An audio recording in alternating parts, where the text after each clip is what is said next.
My name is Abisayo Fakiyesi. I'm a two-time breast cancer survivor. 3 weeks, 4 weeks to my introduction, I was bathing in the morning. I felt about 5 to 6 lumps around the reconstructed breast. I got the scan, the result is immediately, and I saw that those lumps were cancerous. So I got home, I just went downstairs. I went to buy sniper because I just wanted to end it.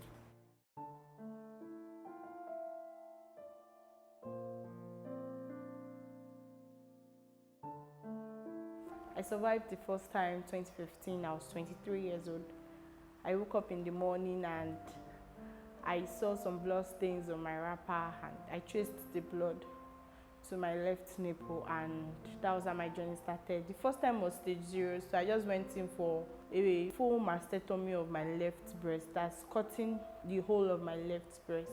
When the results came out stage 0 DCIS. As at September, when I had the surgery, 2015, October, November, I needed to do a radiotherapy, but the radiotherapy machine, as at then in Nigeria, that was functioning was just 2, and they were booked for till April the following year, 2016. And I didn't want to gamble my life, so I resorted to going to India for a radiotherapy. So on getting to India, I had a PET scan done. There's no PET scan in West Africa. We don't have it in Nigeria either. After my PET scan, the result came out that I didn't need a radiotherapy. The Indian doctors I met in that hospital. So I felt, as a young lady, I'd already clocked 24, that why would I be moving around with just one breast? So I decided to use the money for a breast reconstruction. After the breast reconstruction, I was told to come back 6 months time for a checkup, which I actually did. I went back to India, same hospital, and they confirmed everything was fine. So everything was going on well. I was doing all of my daily routines, checkups and the likes. Not until 2019, February, I was preparing for my wedding, and it was 3 weeks to my introduction, 3 weeks, 4 weeks to my introduction, and I was bathing in the morning. I felt about 5 to 6 lumps around the reconstructed breast. I kept praying that it wasn't what I was thinking in my mind. I was using anointing oil for like 2 weeks. After 2 weeks, I called my doctor up, my surgeon, Dr. AK. So she was like, let's get a scan done to see what is there. I got the scan, the result is immediately, and I saw that those lumps were cancerous. I cried from Oshodi to Lagos-Ibadan Expressway. People in the bus were like, did you lose your money? Some were even offering to pay my transport fare, but they didn't know. I couldn't just express myself to them that I had cancer. My surgeon, Dr. Eke, said I should run some other tests to be sure that what the scan is saying is real, like a CT scan, MRI, and the rest. When I saw the result and it still confirmed that it was cancer, I had to call my fiancé then, and I broke the news to him. I expected him to feel sad, like feel concerned, but the next thing he started arguing. He was like, I knew all of this all along, that I just tried to like maybe sabotage him, lie to him, because he was aware of the first time. So maybe he felt I knew that the thing had not gone. So I tried explaining to him that, did I bring this thing? Let's even assume that I was lying to you. Did I bring this thing on myself? It came naturally. So the next day in the morning, I just got a WhatsApp message from him that his family said he should call off all wedding plans. I said, cool, fine.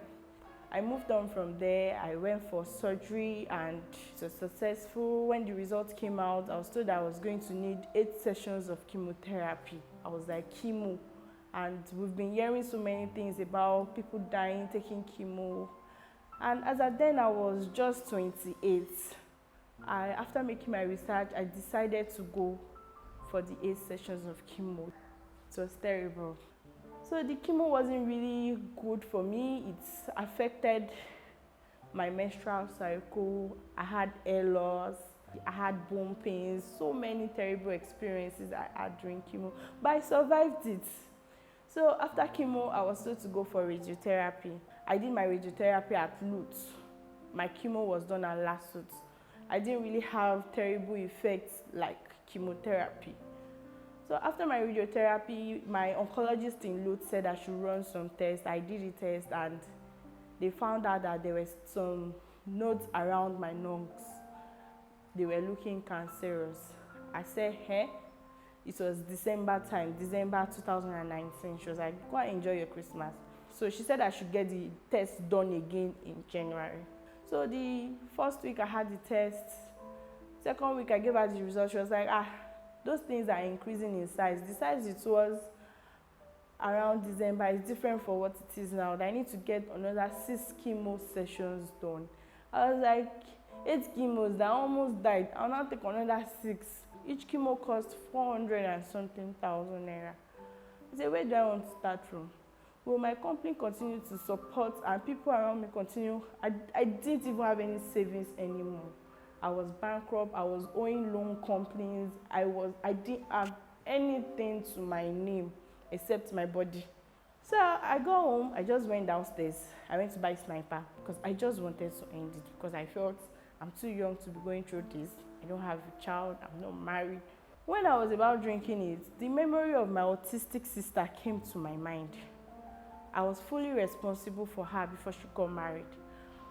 I said, the thing just came to mind was like, okay, if you die now, because of your own selfish reason of living, you want someone else to suffer, who will take care of her? I just broke down into tears. I dropped the sniper. I went back to my oncologist in Lasut. I was using 2 oncologists, one in Lutz, the one that said I needed more chemo.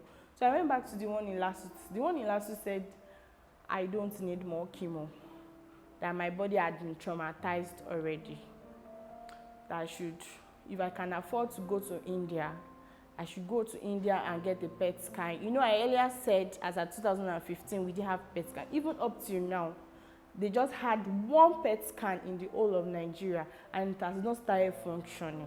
And I felt the company I work for, they've tried for me.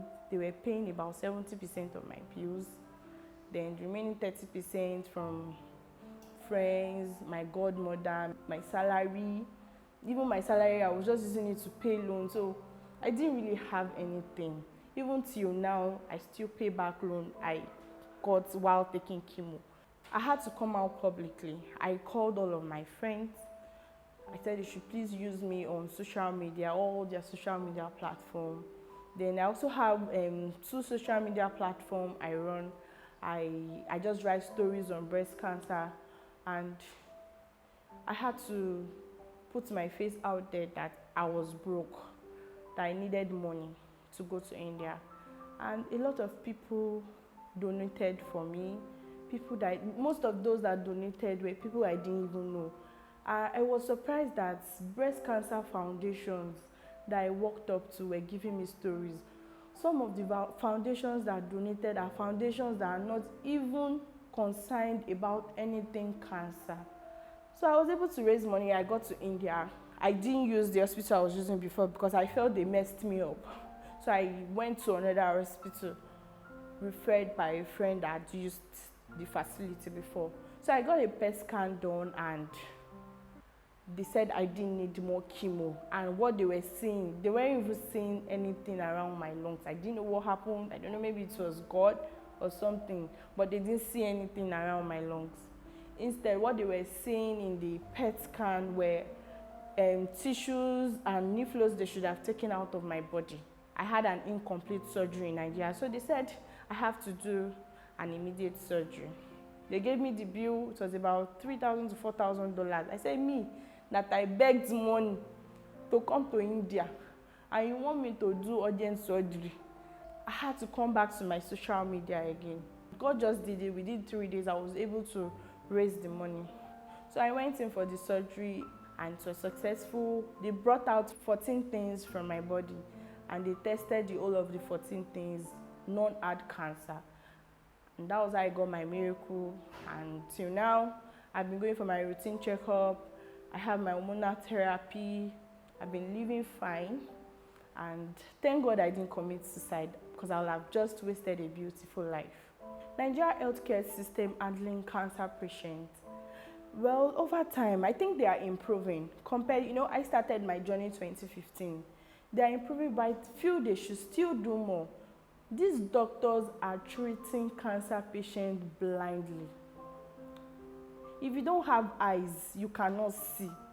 So those doctors, they need modern machines, modern medical machines to test we patients, to know the exact kind of treatment. I've heard cases of people being treated wrongly. I didn't need that chemo. So imagine if I had taken that chemo, I might have probably died, or something would have got spoiled in my body. So I think Nigeria healthcare system needs to improve more.